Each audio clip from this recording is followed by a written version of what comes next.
Good evening, ladies and gentlemen. It is now 5:30, and I will call this regular meeting of the Burnsville City Council to order.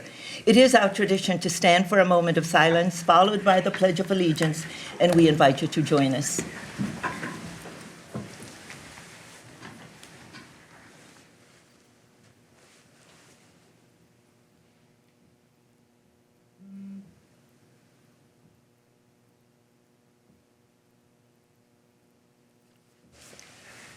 I pledge allegiance to the flag of the United States of America and to the republic for which it stands, one nation, under God, indivisible, with liberty and justice for all.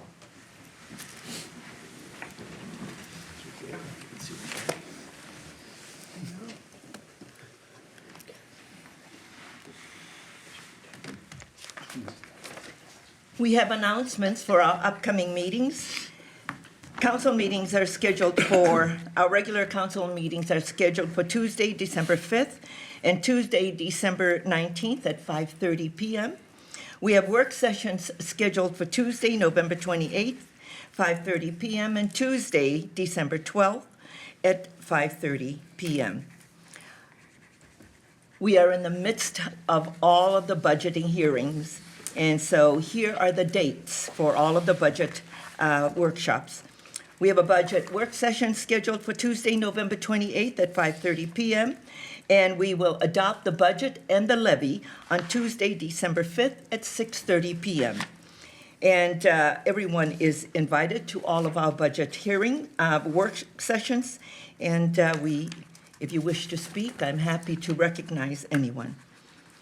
So we then move on to citizens' comments. Is there anyone who wishes to address the council on an item that is not on the printed agenda and not in application form that will be coming before us on a future date? Anyone who wishes to address the council? Seeing no one, we will move on. The next is additions to the final agenda, and this is for emergency items only. Ms. Johnston, are there any emergency items? None from staff, Madam Mayor. Members of the council, any emergency items? Thank you. May I have a motion? Then we move on, and we move on to the consent agenda. The consent agenda is a group of items that's considered to be routine and will be enacted by one motion. However, an item on the consent agenda can be removed for a separate discussion and vote. Is there anyone in the audience who wishes an item on the consent agenda to be removed for a separate discussion and vote? Anyone in the audience who wishes an item to be removed for a separate discussion and vote? Ms. Johnston? None from staff, Madam Mayor. Members of the council? No. Council members, I would like I to be pulled for a separate discussion and vote, please. And I would like a motion to adopt the balance. Move to approve. Second.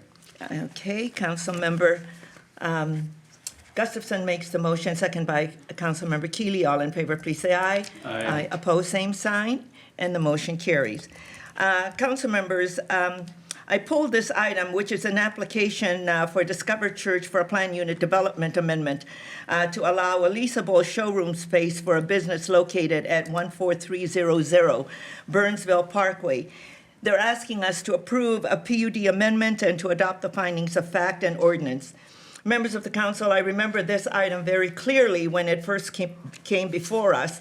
First, when it was for Mac and Books, and they needed TIF for this building. And so we granted them that and helped them with building the building for Mac and Books. When Mac and Books then expanded, the property went onto the market. And the area that is identified as TIF 1 and 2 have been identified by not only back then when we had the Chamber and the Burnsville City collaborating on what was then called the Economic Development Committee, that area would be identified for family supporting jobs. So when this item came before us for a church and to have a PUD amendment to sell the property to the church, I voted against it because it was against what that area has been identified for. The church also said that they would pay the taxes for that property. But the next year, they were at the county and reversed that. So for me, I know that the church has changed its leadership, and I acknowledge that. And I acknowledge that you will be truthful to what you have presented to us. Because in the past, there have been untruths. So there is a trust issue for me. So you need to understand that, and it's not you because you did not make that agreement.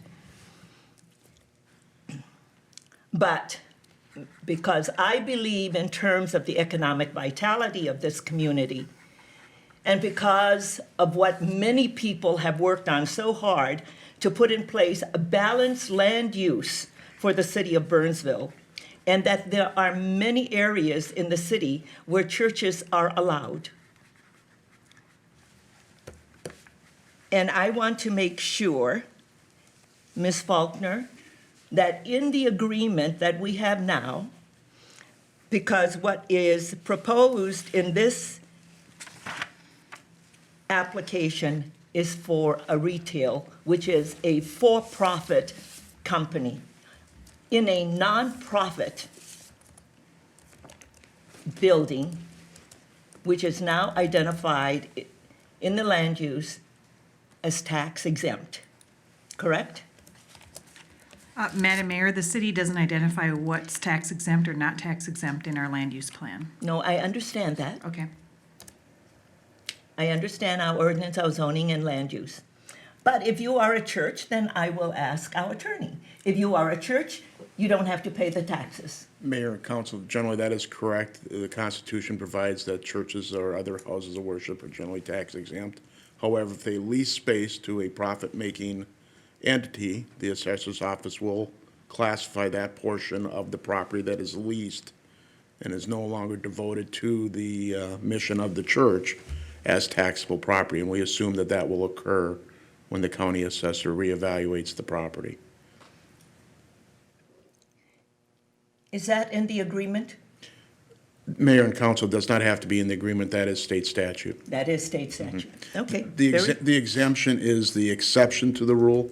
Property is generally presumed to be taxable, and the county does check tax exempt status of property, just like it goes through and checks the value of property periodically as well. Okay, thank you. So it is through state statute. So I pulled this because I'm going to be consistent with the decisions that I have been making in the past. So if anyone wants to make a motion for this, they surely may. But I wanted to make sure that there is some history here and why I am voting against this particular item that is before us. And I wanted to just make sure that this is a church, a nonprofit, that is going to be leasing to a for-profit entity. Okay, Councilmember Gustafson. I was in the majority when we Yeah. allowed the church in to begin with. I still think it was a good decision. It's unfortunate that some things changed on the taxes they talked about, but that really shouldn't enter into our decision on the land use anyhow. I've always been a proponent of other uses in these areas to fully utilize these areas.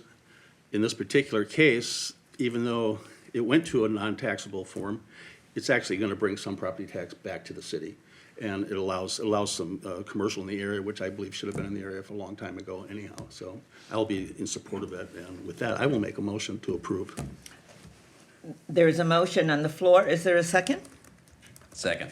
There is a second. With comment. And then Councilmember Schultz, you wanted to make some remarks? Generally speaking, I'm always a fan of new business and retail coming to Burnsville, so I'm pretty happy about this. Okay, very good.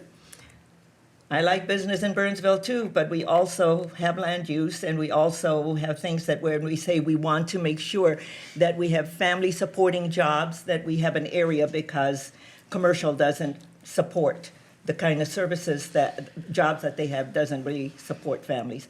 Councilmember Keeley. Thank you, Madam Mayor. Well, I was on the successive side of this issue many, many years ago.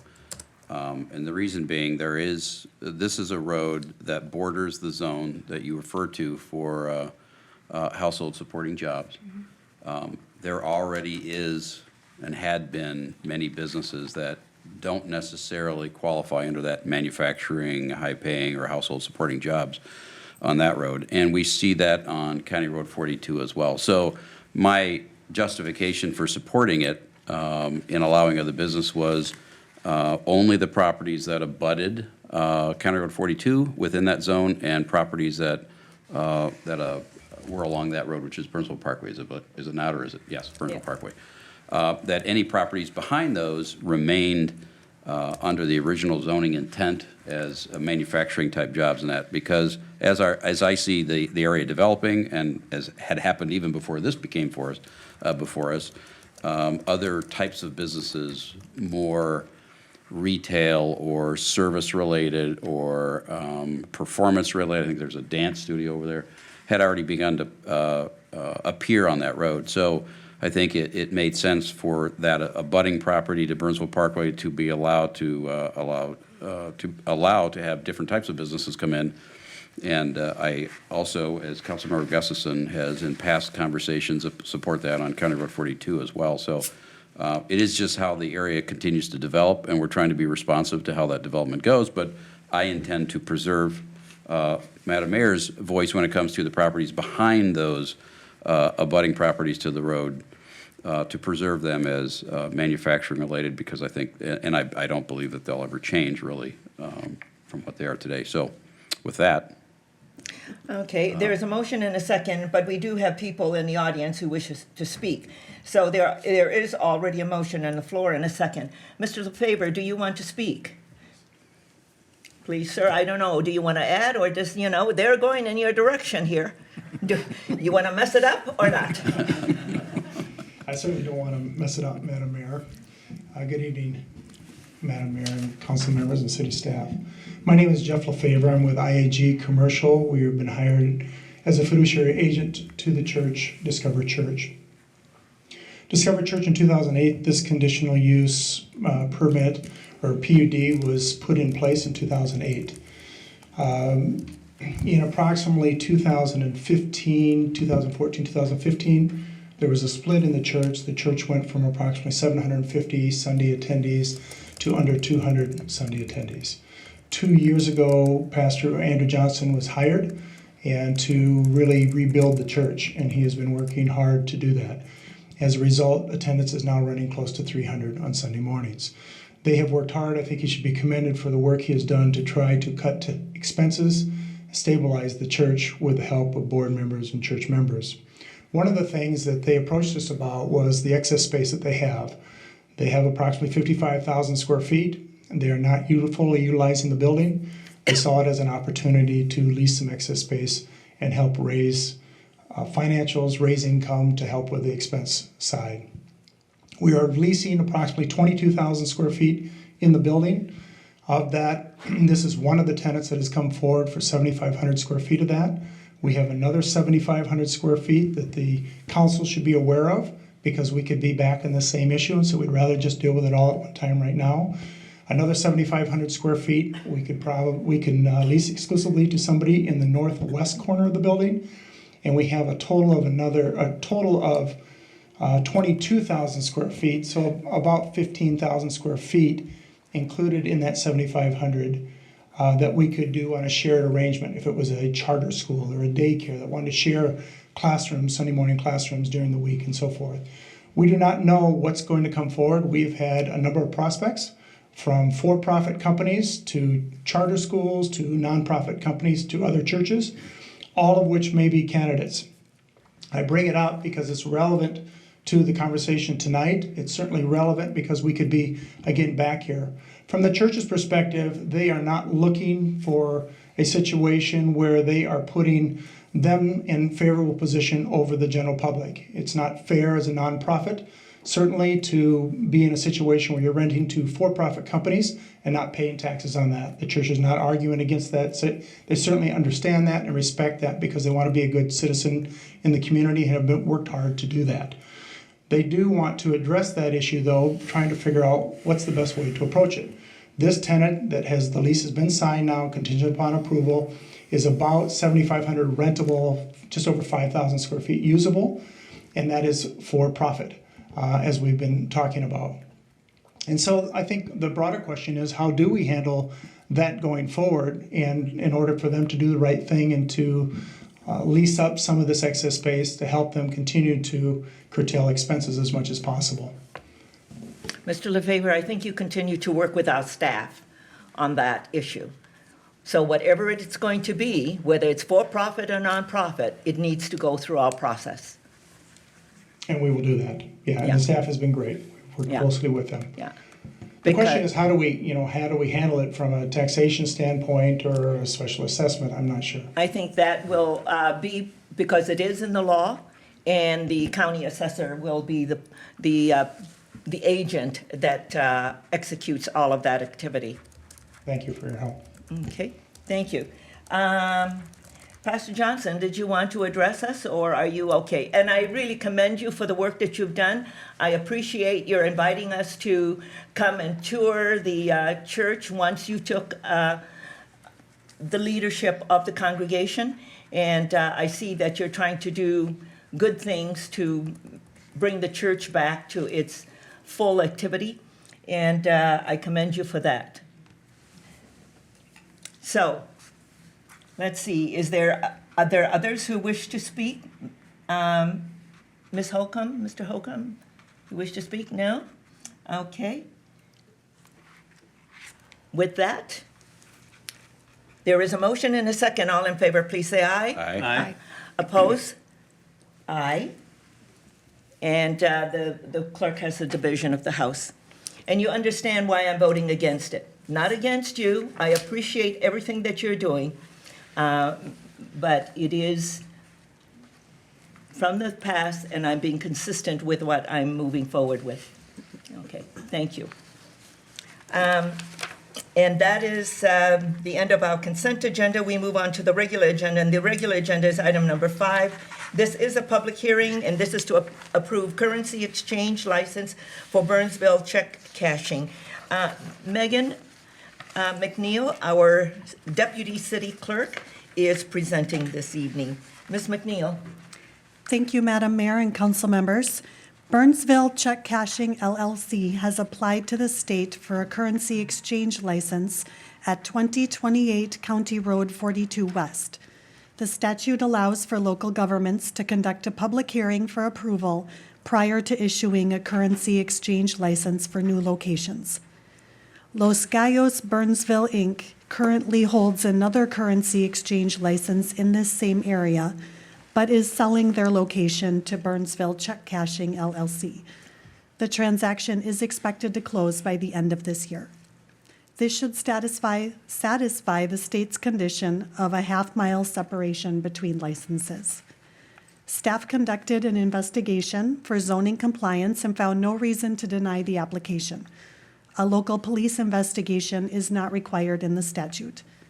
A background check was performed by the state, and no reason was found to deny the applicant.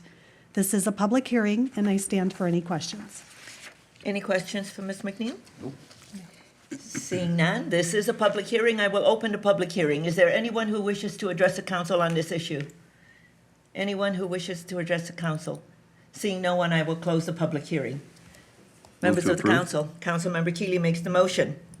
Second? Second by Councilmember Gustafson. All in favor, please say aye. Aye. Opposed, same sign, and the motion carries.